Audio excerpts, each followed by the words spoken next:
瓦格纳功成身退，休假1个月，在西方的逼迫下，泽连斯基打算背水一战。各位好，欢迎来到新乐锐评。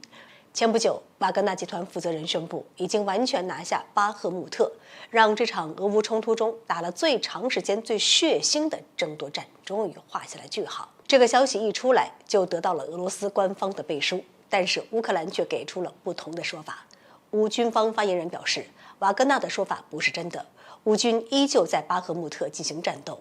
也有消息表示，乌军还占据着巴赫穆特西边一块很小的地区。虽然说俄乌双方各执一词，但是基本能够肯定的是，俄军就算没有占据整个巴赫穆特，至少也占据了巴赫穆特的大部分地区。从俄军的动作来看，他们似乎也没着急拿下那一小片区域。在某种意义上来说，这算是瓦格纳完成拿下巴赫穆特的承诺了。既然任务已经完成，瓦格纳当然要休整一段时间了。其负责人宣布，瓦格纳会从巴赫穆特撤离，进行1个月的休假。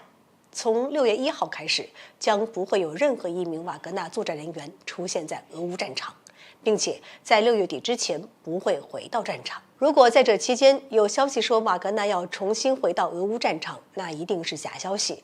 如果有什么变动，他会在社交媒体上通知。虽然说瓦格纳是功成身退了，但是战争并不会因为某个争夺战而停止。人们对俄乌双方后续的动作依旧十分关注。俄罗斯的下一个目标以及乌克兰的反攻计划都是外界所关注的焦点。我们先来说说俄罗斯这边。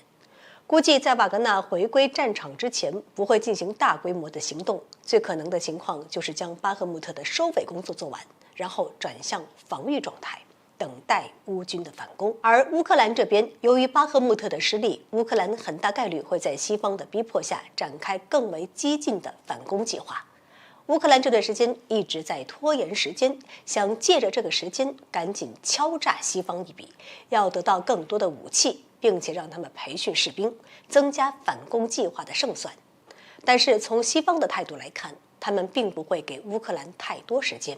估计在西方的不断施压下，泽连斯基很大概率会进行背水一战，来避免被西方抛弃。当然，为了支持乌军反攻，估计各种武器装备以及人员补给都会以前所未有的速度送到乌军手中。至于乌克兰会展开反攻的地区，估计会在巴赫穆特、扎波罗热、卢甘斯克这几个地区展开。目前看来，巴赫穆特的可能性还是很高。乌军高层在社交媒体上发文说，他们在巴赫穆特继续推进，正在实现战术包围。虽然不清楚这是乌方在嘴硬还是真实情况，但能证明的是，乌军并没有放弃巴赫穆特方向。估计乌克兰的大反攻就在不久后。如果俄军能够在乌军的反攻中坚守，那么战争的天平就要完全倒向俄罗斯了。好了，本期节目就到这里，欢迎各位点赞转发，留下您的精彩评论。